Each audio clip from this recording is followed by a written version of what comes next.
ആത്മാവിൽ ആരാധിക്കാം കർത്താവിനെ, നിത്യം സ്തുതിച്ചിടും ഞാൻ. ആത്മാവിൽ ആരാധിക്കാം കർത്താവിനെ, നിത്യം സ്തുതിച്ചിടും ഞാൻ. ആരാധനയ്ക്കു യോഗ്യനേ നിന്നെ ഞങ്ങൾ തുതിതാം. ആരാധനയ്ക്കു യോഗ്യനേ നിന്നെ ആരാധിച്ചിടുന്നിതാ. കർത്താവിന്റെ പരിശുദ്ധ നാമത്തിന് മഹത്വമുണ്ടാകട്ടെ. നമ്മളിന്ന് വായിച്ച സങ്കീർത്തനം അത് വിവിധ തലങ്ങളിൽ വിശദീകരിക്കേണ്ടതാണ്. എങ്കിലും നമ്മൾ അതിന് ചുരുക്കമായിട്ട് ചില കാര്യങ്ങൾ അതിൽ നിന്ന് മനസ്സിലാക്കിയിരിക്കേണ്ട കാര്യങ്ങൾ നമ്മൾ ചിന്തിക്കണം. അത് പ്രാപിച്ചിട്ട് വേണം പോകാൻ. കാരണം ദൈവം ഏൽപ്പിച്ചിരിക്കുന്നത് അത് തരാനും ദൈവം ഏൽപ്പിക്കുന്നത് നാം പ്രാപിക്കാനും അതനുസരിച്ച് നമ്മുടെ ജീവിതത്തെ ക്രമീകരിക്കാനും നമ്മൾ കടപ്പെട്ടിരിക്കുന്നു. നമ്മൾ അതിന്റെ 8-ാം വാക്യം വായിക്കുന്നത് എല്ലാവർക്കും അറിയാവുന്ന വാക്യമാണ്. 116-ാം സങ്കീർത്തനം 8-ാം വാക്യത്തിൽ എന്താണ്? നീ എന്റെ പ്രാണനെ മരണത്തിൽ നിന്നും എന്റെ കണ്ണിനെ കണ്ണുനീരിൽ നിന്നും എന്റെ കണ്ണിന്റെ കാലിനെ വീഴ്ചയെന്ന് ഉപയോഗിക്കുന്നു. ഒരു മനുഷ്യൻ ജീവിക്കുമ്പോൾ അവനുണ്ടാകാവുന്ന 3 പ്രശ്നങ്ങളാണ്. അവനുണ്ടാകാവുന്ന 3 അപകടങ്ങളാണ്. ഏതൊക്കെയാണ്? കണ്ണിന് കണ്ണുനീര്, കാലിന്റെ വീഴ്ച, പ്രാണന്റെ മരണം. അപ്പൊ ഇവിടെ നിന്ന് നമ്മൾ ഈ 3 കാര്യങ്ങൾ ദൈവഭക്തന് വരാതെ വണ്ണം ദൈവം സൂക്ഷിച്ചു എന്നാണ് അവിടെ വചനത്തിൽ നമ്മൾ പഠിക്കുന്നത്. അപ്പൊ അവിടെ നിന്ന് നമ്മളൊരു കാര്യം നമ്മൾ ചിന്തിച്ചു. മരണത്തിൽ നിന്ന് വിടുവിച്ചത് ഏത് ഭാഗം? എന്തിനെയാണ് വിടുവിച്ചത്? പ്രാണനെയാണ് വിടുവിച്ചത്. അപ്പൊ മനുഷ്യന്റെ മരണം 2 തരമുണ്ട്. ഒന്ന് ശരീരത്തിന്റെ മരണം, 2 പ്രാണന്റെ മരണം. ശരീരത്തിന്റെ മരണം എന്ന് പറയുന്നത് ജീവൻ നഷ്ടപ്പെടുന്നു, അതായത് ചോര നഷ്ടപ്പെടുന്നു, അല്ലെങ്കിൽ ഹൃദയം ഇടിപ്പ് നിന്ന് പോകുന്നു, എല്ലാത്തിനും രക്തം ചക്രമിക്കാതെ പോകുന്നതാണ് ശരീരത്തിന്റെ മരണം. ആത്മാവിന് മരണമോ? ആത്മാവിന് മരണം എന്താ? പാപം. ആത്മാവിന് മരണം എങ്ങനെ സംഭവിക്കണേ? പാപത്തിൽ. വചനം പറ. നമ്മൾ 1 യോഹന്നാന്റെ ലേഖനം 5-ാം അധ്യായത്തിൽ എഴുതിയിരിക്കുന്നത് 5:16 സഹോദരൻ മരണത്തിനല്ലാത്ത പാപം ചെയ്യുന്നത് കണ്ടാൽ അവന് വേണ്ടി അപേക്ഷിക്കാം. വായിച്ചേ. 5:16. സഹോദരൻ മരണത്തിനല്ലാത്ത പാപം ചെയ്യുന്നത് കണ്ടാൽ അവന് വേണ്ടി അപേക്ഷിക്കാം. അപ്പൊ സഹോദരൻ മരണത്തിനല്ലാത്ത പാപം ചെയ്യുന്നത് കണ്ട് അവന് വേണ്ടി അപേക്ഷിച്ചു. ദൈവം അവന് ജീവനെ കൊടുക്കും. അപ്പൊ പാപത്തിന് എന്താ നഷ്ടപ്പെട്ടെ? പറയും. ഏത് ജീവൻ? പാപം ചെയ്ത് നമ്മുടെ രക്തം നഷ്ടപ്പെടുമോ? ഇല്ല. പിന്നെ എന്ത് നഷ്ടപ്പെടണേ? നമ്മുടെ ആത്മാവിന്റെ പ്രാണന്റെ ജീവനാണ് നഷ്ടപ്പെടുന്നത്. കർത്താവ്. അവിടെയാണ് ഇന്ന് നമ്മൾ സൂക്ഷ്മമായിട്ട് ഗ്രഹിച്ചിരിക്കേണ്ട കാര്യം. 3 ഭാഗങ്ങളാണ്. നമ്മൾ പറഞ്ഞല്ലോ, വിശ്വാസ ജീവിതത്തിൽ അല്ലെങ്കിൽ ലോക ജീവിതത്തിൽ ഒരു മനുഷ്യൻ വന്നു കഴിഞ്ഞാൽ ആ മനുഷ്യന് 3 അപകടങ്ങളാണ് ശ്രദ്ധിക്കേണ്ടത്. 1 കാലിന്റെ വീഴ്ച, 2 മരണം, 3 കണ്ണുനീര്. ഈ 3 കാര്യങ്ങളും ഇല്ലാതെ വണ്ണം ഇവിടെ ഏത് മരണമാണ് നമുക്ക് വരാതെ വണ്ണം കർത്താവ് കാത്തത്?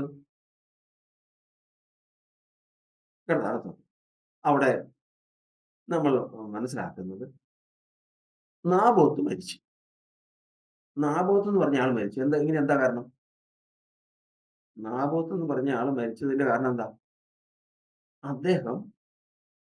അദ്ദേഹത്തോട് രാജാവ് പറഞ്ഞു, നിന്റെ മുന്തിരിത്തോട്ടം ഇരിക്കുന്നതാ, പിതാക്കന്മാര് കൊടുത്തിരിക്കുന്ന അവകാശം.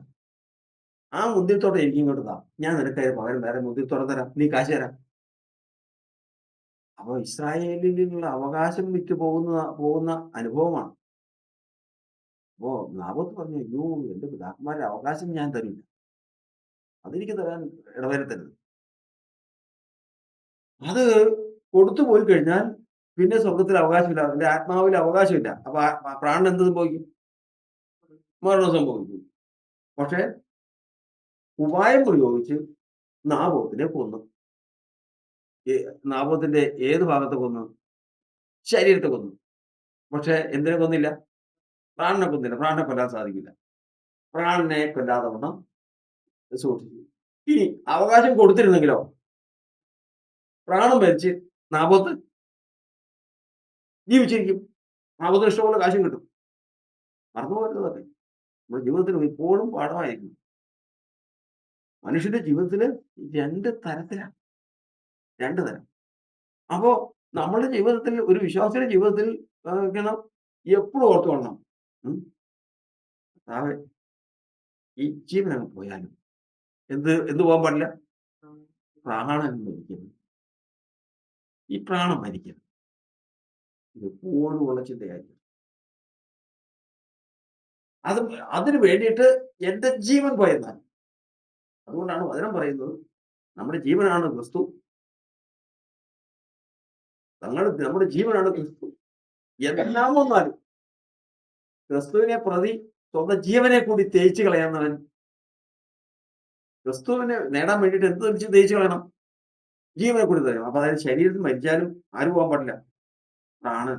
അപ്പൊ മനുഷ്യൻ നമ്മുടെ ജീവിതത്തിൽ എപ്പോഴും എല്ലാ കാര്യങ്ങളിലും താരതമ്യം ചെയ്യണം. ഞാനിത് ചെയ്താൽ പോകുന്ന വഴിക്ക് നല്ല ഒരു സാധ്യത വന്നു. സാധ്യത എന്ന് പറഞ്ഞു കഴിഞ്ഞാൽ ഒരു വഞ്ചന ചെയ്താൽ ആ കാര്യം നേടാം. അപ്പൊ യോസേപ്പിന്റെ ജീവിതത്തിൽ എന്തോ ഒരു കഷ്ടതയാണ്. എന്തോ ഒരു കഷ്ടം. ആ കഷ്ടത അങ്ങനെ വന്ന് പോത്തിഫറിന്റെ ഭവനത്തിൽ വന്നു. പോത്തിഫറിന്റെ ഭവനത്തിൽ വന്നു കഴിഞ്ഞപ്പോ ഈ സ്ത്രീ ഇവനെ വശീകരിച്ചു. ഇവൻ വഴിപ്പെട്ടു പോയാൽ എന്ത് സംഭവിക്കും? മരിക്കും. ഉറപ്പ് പറ. പ്രാണൻ മരിക്കും. പക്ഷെ യോസഫ് ഏത് നിലയിൽ വരും? ആ വീട്ടിലെ സ്വത്ത് മുഴുവൻ അവന് കൈകാര്യം ചെയ്യാം. അവൻ വലിയൊരു നിലയിട്ട് ഉയരും. ശരീരത്തിന് പുഷ്ടി ഉണ്ടാവും. എന്ത് ചെയ്യുന്നു? പ്രാണൻ മരിച്ചു. അപ്പൊ ദൈവത്തിന്റെ വചനത്തിൽ നമ്മൾ പഠിക്കുന്നത് ഒരു മനുഷ്യൻ ഭക്തന്റെ ജീവിതത്തിൽ എപ്പോഴും ഇതായിരിക്കണം. ഏ ഞാൻ ഇന്ന് പോകുമ്പോൾ ഞാൻ കരുതേണ്ടത് ഞാൻ എന്തെല്ലാം എനിക്ക് ലഭിച്ചാലും എന്റെ പ്രാണൻ മരിക്കാൻ പാടില്ല. എന്റെ ആത്മാവ് മരിക്കാൻ പാടില്ല. എന്റെ ദേഹി മരിക്കാൻ പാടില്ല. കർത്താവ് സ്വന്തം. അതുകൊണ്ട് എപ്പോഴും നമ്മുടെ പ്രാർത്ഥന ഇതായിരിക്കണം. കർത്താവേ എന്റെ ജീവൻ പോയാലും ബാക്കി പറ എന്റെ പ്രാണന്റെ ജീവൻ പോകരുത്. രണ്ടാമത്തത് കണ്ണുനീര്. ഓ ചില മനുഷ്യരുടെ കണ്ണുനീര് എന്തോ ഒരു കണ്ണുനീര്. അവകാശമൊക്കെ പോയി. ഒരു ഉണ്ണി ജ്യേഷ്ഠാവകാശം വിറ്റ് കളഞ്ഞ് വയറ് നിറച്ച് ഭക്ഷണം കഴിച്ചു. ആരാ? ഉറക്കെ പറ. ഏശാവ്. ഏശാവ് എന്ന് പറയുന്നത് ഈ ഏശാവ് വിശുദ്ധനാ. ഏശാവ്. ഏശാവ് അവകാശം വിട്ട് എന്ത് ചെയ്തു? ഒരു ഭക്ഷണം കഴിച്ചു. ഇത് വിറ്റ് പോയി കഴിഞ്ഞപ്പോ അനുഗ്രഹം വന്നപ്പോഴത്തേക്കും അതും പോയി. അയ്യോ ചതിച്ചു പറ്റിപ്പോയല്ലോ. അവൻ ഒരൊറ്റ കരച്ചിൽ. ധാരധാരയായിട്ട് കണ്ണുനീരൊഴുകി. ആരുടെ കണ്ണുനീര്? ഏശാവിന്റെ. പ്രയോജനമുണ്ടോ? അതാണ് അവകാശം നഷ്ടപ്പെട്ടു പോയവന്റെ കണ്ണുനീര്. മനസ്സിലായോ? മറ്റൊരുത്തൻ ഒരു കടവ് കടന്ന് എല്ലാവരെയും അക്കരയ്ക്ക് കിടത്തി തന്നെയായി യാക്കോബും. അപ്പൊ ഒരു ദൂതൻ അവിടെ നിൽക്കുന്നു. ദൈവത്തിന്റെ ദൂതനെ ദൈവത്തിന്റെ ദൂതനെ നേരിട്ട് കണ്ട ആ കാണുന്നവന് അപകടം വരും. അത്ര ഭയങ്കരമാണ് ദൂതന്റെ അവസ്ഥ. എന്ത് ചെയ്തു യാക്കോബ്? ഉറക്കെ പറ. മല്ലു പിടിച്ച്. ദൂതനോട് മല്ലു പിടിക്കാൻ പറ്റുമോ? ദൂതൻ അശൂര്യ പാളയത്തില് ഇങ്ങ് ഇറങ്ങി. ദൂതൻ അതിന്റെ വാളുമായിട്ട് ഇങ്ങ് ഇറങ്ങിയിട്ട് ഒരൊറ്റ വീശങ്ങ് വീശി. എത്ര പേര് പോയി? 1,85,000 പേര്. നമ്മുടെ ഈ പഞ്ചായത്തിലുള്ള എല്ലാവരും കൂടെ എത്ര പേരുണ്ട്?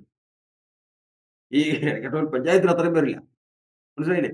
1,85,000 പേര് ദൂതൻ ഒരു വീശി വീശിയപ്പോ മരിച്ചുപോയി. ഈ ഒരു ദൂതന ഈ ഇങ്ങനെ ഒരു ദൂതനാണ് അവിടെ വന്നിറങ്ങിയപ്പോ യാക്കോബ് എന്ത് ചെയ്യുന്ന മല്ല് പിടിച്ചത്. എങ്ങനെയാ മല്ല് പിടിച്ചേ? ആ ഏ അനുഗ്രഹിക്കണമെന്ന് മല്ല് പിടിച്ച എങ്ങനെയാ? ഗുസ്തി പിടിച്ച എങ്ങനെയാ? കണ്ടപ്പോഴേ തന്നെ അനങ്ങ വീണ് കരച്ചിൽ തുടങ്ങി. കരച്ചിൽ. ഇതൊരു പ്രത്യേകത എന്നാന്നറിയാം? കണ്ണുനീരിനെ മറികടന്ന് പോകാൻ പറ്റില്ല. നമ്മുടെ ദൈവം കണ്ണുനീരിനെ മറികടന്ന് പോകില്ല. യഥാർത്ഥത്തിലുള്ള കണ്ണുനീരാണെങ്കിൽ, അവകാശത്തിന് വേണ്ടിയിട്ടുള്ള കണ്ണുനീരാണെങ്കിൽ, ഞാൻ വിശ്വാസത്തിൽ നിൽക്കാനുള്ള കണ്ണുനീരാണെങ്കിൽ, അത് വിട്ടിട്ട് കർത്താവ് പോകില്ല. ഒരിക്കൽ ദൈവം കോപിച്ച് ഇസ്രായേൽ ജനത്തെ മുഴുവൻ നശിപ്പിക്കാൻ പോവാ. നശിപ്പിക്കാൻ പോകുമ്പോഴത്തേക്ക് മോശെ എന്ത് ചെയ്തു? ചെന്ന് നെടുമ്പാടങ്ങ് വീണു. ഇങ്ങനെയാണെങ്കിൽ എന്നെ നിന്റെ ജീവന്റെ പുസ്തകത്തിൽ നിന്ന് മാറ്റി കളയണം. ആര് പറഞ്ഞു? മോശ പറഞ്ഞു. അങ്ങനെയാണെങ്കിൽ എനിക്ക് ജീവിക്കേണ്ടേയിരിക്കും. ഈ ജനത്തെ മുഴുവൻ നശിപ്പിക്കാനാണ് നീ പോകുന്നതെങ്കിൽ ഇനി എനിക്ക് ജീവിക്കണ്ട. എന്നെ നിന്റെ ജീവന്റെ പുസ്തകത്തിൽ നിന്ന് മായ്ച്ചു കളഞ്ഞേക്കുന്നു. കുറെ നേരം കഴിഞ്ഞിട്ട് പിന്നെ എഴുന്നേൽക്കുന്നില്ല. അപ്പൊ ദൈവം എന്താ പറഞ്ഞതെന്നറിയാം? മോശെ നീ എന്നെ വിട്. ഞാൻ ഇവരെ നശിപ്പിക്കട്ടെ. എന്നെ എന്നെ എന്ത് ചെയ്യാൻ? വിടാൻ. അപ്പൊ എന്ത് ചെയ്തിരിക്കുക മോശ? പിടിച്ചോണ്ടിരിക്കുക. എങ്ങനെയാ പിടിക്കണേ? ഒരുവൻ ദൈവത്തിന്റെ സന്നിധിയിൽ നെടുമ്പാട് വീണ് കരഞ്ഞാൽ പിന്നെ ദൈവത്തിന് അങ്ങോട്ടും ഇങ്ങോട്ടും പോകാൻ പറ്റില്ല. ഗുസ്തി പിടിക്കാൻ എന്ന് മനസ്സിലായോ? ഗുസ്തി പിടിക്കാൻ എങ്ങനെയാ? കരഞ്ഞു. വചനം പറ. ഹോശേയ പ്രവചനം. അപ്പൊ അപ്പൊ ആ സംശയം അങ്ങ് തീരും. അതായത് നിങ്ങൾ വായിച്ചിട്ടില്ല എന്നുള്ളത് ചിന്തിച്ചതുകൊണ്ടാ. ഹോശേയ പ്രവചനം 12-ാം അധ്യായം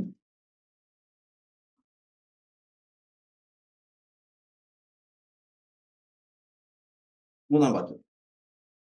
തെളിച്ച് എല്ലാവരും മനസ്സിലാകുന്നതൊക്കെ വായിക്കണം. നാളെ ഇനി ചോദിക്കുമ്പോഴത്തേക്കും വെറുതെ ഇരിക്കരുത്, പറയണം. ഏതാ ഏതാ നദിനയിലെ റഫറൻസ് ഏതാ? 12-ന്റെ 3. ഹോശേയ കേട്ടോ. വീട്ടിൽ വീട്ടിൽ നിന്ന് വായിച്ചു കൊടുക്കുവാണ്. അവൻ ഗർഭത്തിൽ വെച്ച് സഹോദരന്റെ ഉയ്യാൽ പിടിച്ചു. ആര്? ഒന്ന് നോക്കട്ടെ. ആര്? പറയട്ടെ. പറയട്ടെ. ആരാ? യാക്കോബ്. യാക്കോബ് ഏശാവിന്റെ കയ്യിൽ ജയിച്ചു. അവൻ ആരോട് പൊരുതി? ദൈവത്തോട് പൊരുതി. എങ്ങനെ പൊരുതി? വൈ അവൻ ദൂതനോട് പൊരുതി ജയിച്ചു. ആ പിടിച്ചെങ്ങനെയാ? കരഞ്ഞ്. ദൂതനെ കണ്ടപ്പോഴേ തന്നെ ദൈവമേ എന്ന് പറഞ്ഞ് കരഞ്ഞു. ഇങ്ങനെ പറഞ്ഞപ്പോഴത്തേക്കും ഇനിയിപ്പോ അങ്ങോട്ടും ഇങ്ങോട്ടും പോകാൻ പാടില്ല. പോകാൻ പാടില്ല. നേരം വെളുക്കാറായി. നേരം വെളുക്കാറായി. നേരം വെളുത്ത് കഴിഞ്ഞാൽ അവിടെ നിൽക്കരുതെന്നാ പറഞ്ഞേക്കുന്നത്. ആരോടാ? ദൂതനോട് ആര് പറഞ്ഞേക്കണെ? ദൈവം പറഞ്ഞേക്കണെ. നേരം വെളുക്കുന്നതിന് മുമ്പ് അവിടുന്ന് വിട്ടോളണം. നേരം വെളുത്താൽ നിനക്ക് അവിടെ നിൽക്കാൻ പാടില്ല. അത് കാരണം നേരം വെളുക്കാറായി. അപ്പൊ എനിക്ക് പോണം. നീ വിടാൻ പറഞ്ഞു. എന്ന് പറഞ്ഞാൽ നീ എന്ത് ചെയ്യണം? ഈ കരച്ചിലൊന്ന് നിർത്തണം. നീ കരച്ചിലൊന്ന് നിർത്ത്. എനിക്ക് പോണമെന്ന് പറഞ്ഞു. പറഞ്ഞു. എന്നെ അനുഗ്രഹിച്ചിട്ടില്ലാതെ ഞാൻ നിന്നെ വിടില്ല. എന്ന് പറഞ്ഞാ അതിന്റെ അർത്ഥം? എന്നെ അനുഗ്രഹിച്ചിട്ടല്ലാതെ എന്റെ കണ്ണുനീര് തീരില്ല. തീരില്ല. അപ്പൊ ഒരാളുടെ കണ്ണുനീര് എന്താ? ആദ്യം പറഞ്ഞത് അവകാശം നഷ്ടപ്പെട്ടവന്റെ കണ്ണുനീര്. അതുകൊണ്ട് പ്രയോജനമുണ്ടോ? വചനം ഏതാ? എബ്രായ ലേഖനത്തില്. ആ വാക്യം കൂടെ വായിച്ചാലേ നമുക്കത് തീർത്ത് മനസ്സിലാവും. എബ്രായർ 12:16. ഒരു ഊണിന് ജ്യേഷ്ഠാവകാശം വിട്ടുകളഞ്ഞ ഏശാവിനെ പോലെ ആ പിന്നെ അത് കഴിഞ്ഞിട്ട് അവൻ അനുഗ്രഹം മേടിക്കണമെന്ന് തോന്നി. പക്ഷെ അപ്പത്തേക്ക് വിറ്റുപോയി. എങ്ങനെയാ മേടിച്ചവൻ? കണ്ണുനീര്. ആരുടെ കണ്ണുനീര്? നമ്മളെ കർത്താവ് ഏത് കണ്ണീരിൽ വിടുവിച്ചത്? ഏശാവിന്റെ കണ്ണുനീരിൽ നിന്ന് വിടുവിച്ചു. ഇന്നും നമുക്ക് കണ്ണുനീര് വേണം. ആരുടെ കണ്ണുനീര്? ഒക്കെ പറ. യാക്കോബിന്റെ കണ്ണുനീര് എന്ന് പറഞ്ഞാൽ അനുഗ്രഹത്തിന് വേണ്ടിയിട്ടുള്ള കണ്ണുനീര് ജീവിത അവസാനം വരെ വേണം. ഒരിക്കലും നമുക്ക് ഏത് കണ്ണീരുണ്ടാകാൻ പാടില്ല? ഏശാവിന്റെ കണ്ണീരുണ്ടാകാൻ പാടില്ല. കാരണം എന്താണ്? അത് അവകാശം നഷ്ടപ്പെട്ടവന്റെ കണ്ണീര്. അതുണ്ടാകാൻ പാടില്ല. അപ്പൊ അവൻ എന്നെ എന്തെന്ന് ചോദിച്ചു? പ്രാണനെ മരണത്തിൽ നിന്നും, കണ്ണിനെ കണ്ണുനീരിൽ നിന്നും, കാലിനെ വീഴ്ചയിൽ നിന്നും. കാലിനെ വീഴ്ചയെന്ന് പറഞ്ഞു കഴിഞ്ഞാൽ ഒരു മനുഷ്യൻ പോകുമ്പോ ആ പോകുന്ന വഴി ഇടറിപ്പോയി കഴിഞ്ഞാൽ ശത്രു കണി വെച്ചിരിക്കുക. ശത്രു കണി വെച്ചിരിക്കും. ദാവീദിനെ എന്തിലെല്ലാം പിടിച്ചിട്ടും കിട്ടുന്നില്ല. ദാവീദ് ഒരു ദിവസം നോക്കുമ്പോ ഒരു സ്ത്രീ കുളിക്കുന്നു. അവൻ അതിൽ ആകൃഷ്ടനായി. ദൈവം പറഞ്ഞു, നിനക്കത് പാടില്ല. എന്റെ സഹോദരന്റെ ഭാര്യയാണ്. പക്ഷെ അവൻ കേട്ടില്ല. അവൻ ദൈവത്തെ നിരസിച്ച് ആ പ്രവൃത്തി ചെയ്തു. വീണ്. എവിടെ വീണ്? കാല് ഇടറി. മനുഷ്യന്റെ കാല് ഇടറി. എന്നാൽ യോസേഫ് ആ സ്ത്രീയോട് പറഞ്ഞെന്താ? ഈ ഭവനത്തില് എന്നേക്കാൾ വലിയവനില്ല. നീ അവന്റെ ഭാര്യ ആയതുകൊണ്ട് നിന്നെ മാത്രമേ എനിക്ക് തടുത്തുള്ളൂ. ബാക്കിയുള്ളത് ഈ സ്വത്ത് മുഴുവൻ ഇരിക്കാം. എനിക്ക് കയറി ഞാൻ തന്നേക്കണം. ഇങ്ങനെ ഇരിക്കെ നീ ഇപ്പൊ പറയുന്ന പോലെ തെറ്റ് ചെയ്തത് എന്റെ ദൈവത്തോട് ദ്രോഹം ചെയ്യുന്ന എങ്ങനെയാണ്? അപ്പൊ ഈ ചെയ്യുന്ന തെറ്റ് ആരോടാ? ദൈവത്തോട്. ആ ഒരു വിവേകം ആർക്കുണ്ടായി? ദാവീദിനോ? ഇല്ല. അതിന് വചനം പറ. ദൈവം പറഞ്ഞപ്പോ എന്താ പറഞ്ഞേ? നീ എന്നെ നിരസിച്ച് ഊതിയവന്റെ ഭാര്യ എടുത്തു.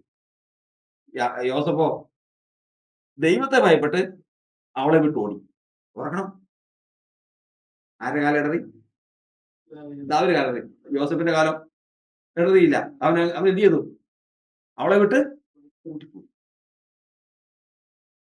കർത്താവിന് സ്തോത്രം. ഓർക്കണം. ദൈവമേ, എന്റെ കാലുകളെ ദാവീദിന് ഇടറിയതുപോലെ ഇടർച്ച വരാതെ, പിന്നെ ഏശാവിനെ പോലെ കരയാതെ, പിന്നെ ഏശാവ് ഒരു നഷ്ടപ്പെട്ടു പോയ അവകാശം നഷ്ടപ്പെട്ടു പോയ ഏശാവിനെ പോലെ പ്രാണന്റെ മരണത്തിൽ വരാതെ വണ്ണം എന്നെ കാത്തല്ലോ. ആര് നാബോത്ത് പ്രാർത്ഥിക്കുമ്പോ എങ്ങനെ പ്രാർത്ഥിക്കുന്നു? അവനെ കല്ലെറിഞ്ഞ് കൊല്ലുക. കല്ലെറിഞ്ഞ് മരിക്കാൻ നേരത്ത് അവന് പ്രാർത്ഥിക്കാം. എന്ത് പ്രാർത്ഥിക്കാം? പറഞ്ഞു, ദൈവമേ, നീ എന്റെ പ്രാണനെ മരണത്തിൽ നിന്നും വിടുവിച്ചല്ലോ. പക്ഷെ ഇപ്പൊ അവൻ എന്ത് ചെയ്യാൻ പോവാ? രക്തം വീണ് മരിക്കാൻ പോവാ. പക്ഷെ അവൻ ഏത് മരണത്തിൽ നിന്ന് വിടുവിച്ചു? പ്രാണന്റെ മരണത്തിൽ നിന്ന് വിടുവിച്ചു.